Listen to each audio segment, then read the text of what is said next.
नमस्कार दोस्तों।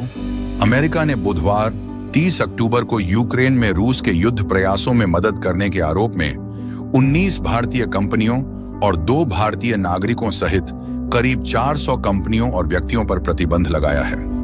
यह कार्रवाई ऐसे समय पर हुई है जब अमेरिकी धरती पर सिख अलगाववादी नेता गुरप्तवंत सिंह पन्नू की हत्या की साजिश में एक भारतीय नागरिक की कथित भूमिका को लेकर दोनों देशों के बीच तनाव बढ़ा हुआ है।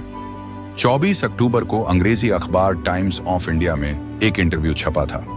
इस इंटरव्यू में भारत में अमेरिकी राजदूत एरिक गारसिटी ने कहा था कि अमेरिका इस मामले में तभी संतुष्ट होगा जब पन्नू की हत्या की कोशिश को लेकर जिम्मेदारी तय की जाएगी।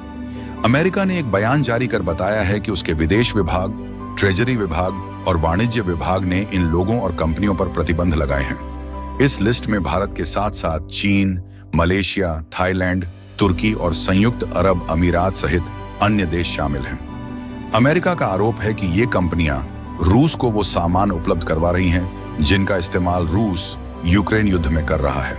इन वस्तुओं में माइक्रो इलेक्ट्रॉनिक्स और कंप्यूटर न्यूमेरिकल कंट्रोल आइटम शामिल हैं, जिन्हें common high priority list CHPA में शामिल किया गया है। इन वस्तुओं की पहचान अमेरिकी वाणिज्य विभाग के उद्योग और सुरक्षा ब्यूरो के साथ साथ यूके, जापान और यूरोपीय संघ ने की है। यह पहली बार नहीं है जब अमेरिका ने भारतीय कंपनियों को निशाना बनाया है। इससे पहले नवंबर 2023 में भी एक भारतीय कंपनी पर रूसी सेना की मदद करने के आरोप में प्रतिबंध लगाया गया था। अब यहाँ पर सवाल ये उठता है कि वो कौन सी भारतीय कंपनियां और भारतीय नागरिक हैं जिन पर ये प्रतिबंध लगाए गए हैं, और प्रतिबंध लगाने के पीछे अमेरिका ने क्या वजह बताई है। पूरा मामला क्या है, आइए विस्तार से जानते हैं। दोस्तों, अगर ये वीडियो अच्छा लगे तो इसे लाइक कर देना, नहीं तो डिसलाइक भी कर सकते हैं। और इस वीडियो को अंत तक देखने के बाद आपको लगे कि आपने इस चैनल से कुछ जाना और सीखा है तो प्लीज इस चैनल को सब्सक्राइब करके कमेंट बॉक्स में जय श्री राम जरूर लिखना। दोस्तों, अमेरिकी विदेश विभाग ने जिन 120 कंपनियों की सूची तैयार की है उसमें शामिल भारत की 4 कंपनियों के खिलाफ लगे आरोपों का विवरण भी दिया गया है। इन 4 कंपनियों में Ascent Aviation India private limited, mask trans, TSMD global private limited और फुटरेवो कंपनी शामिल है। आरोप है कि एसेंट एविएशन ने मार्च 2023 और मार्च 2024 के बीच रूस में स्थित कंपनियों को 700 से ज्यादा शिपमेंट भेजे हैं। इसमें करीब 1 करोड़ 70 लाख रुपए से ज्यादा कीमत की CHPA वस्तुएं शामिल थीं। वहीं विदेश विभाग का दावा है कि मास्क ट्रांस कंपनी ने जून 2023 से अप्रैल 2024 के बीच करीब 2.5 करोड़ रुपए की वो वस्तुएं भेजी जिनका इस्तेमाल रूस ने एविएशन से जुड़े कामों में किया। इसके अलावा TSMD global private limited company पर आरोप है कि उसने 3.6 करोड़ रुपए से अधिक का सामान रूसी कंपनियों को दिया, जिसमें electronic integrated circuit, central processing unit और दूसरे फिक्स कैपेसिटर शामिल थे। इस लिस्ट में शामिल फुटरेवो कंपनी पर आरोप है कि उसने जनवरी 2023 से फरवरी 2024 के बीच करीब 12 करोड़ रुपए के इलेक्ट्रॉनिक सामान रूस को देने का काम किया। यह सामान एक ऐसी कंपनी को देने का आरोप है जो ड्रोन बनाने का काम भी करती है। इसके अलावा भारत की Abhar technologies and services private limited, Denwa services private limited, EMSY tech, galaxy bearings limited, Innovio ventures, KDG engineering private limited और खुशबू ऑनिंग प्राइवेट लिमिटेड शामिल है। इस लिस्ट में Lokesh machines limited, on orbit Finitrade LLP, pointer electronics, RRG engineering technologies private limited, sharp line automation private limited, Shaurya aeronautics private limited, Shreeji impex private limited और Shreya life sciences private limited का नाम भी है। अमेरिका ने जिन 2 भारतीय व्यक्तियों पर प्रतिबंध लगाया है उनका नाम विवेक कुमार मिश्रा और सुधीर कुमार है। अमेरिकी विदेश विभाग के मुताबिक विवेक कुमार मिश्रा और सुधीर कुमार एसेंट एविएशन के सह निदेशक और आंशिक शेयरधारक हैं।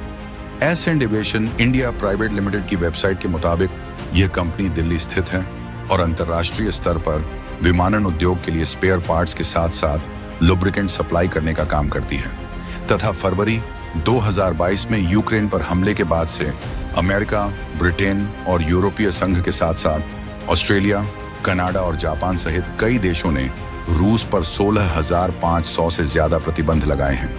इन प्रतिबंधों के तहत रूस के विदेशी मुद्रा भंडार का करीब आधा हिस्सा फ्रीज कर दिया गया है, जो करीब 276 अरब डॉलर का है। इसके अलावा यूरोपीय संघ ने रूसी बैंकों की करीब 70% परिसंपत्तियां फ्रीज कर दी हैं और उन्हें स्विफ्ट बैंकिंग प्रणाली से भी बाहर कर दिया है।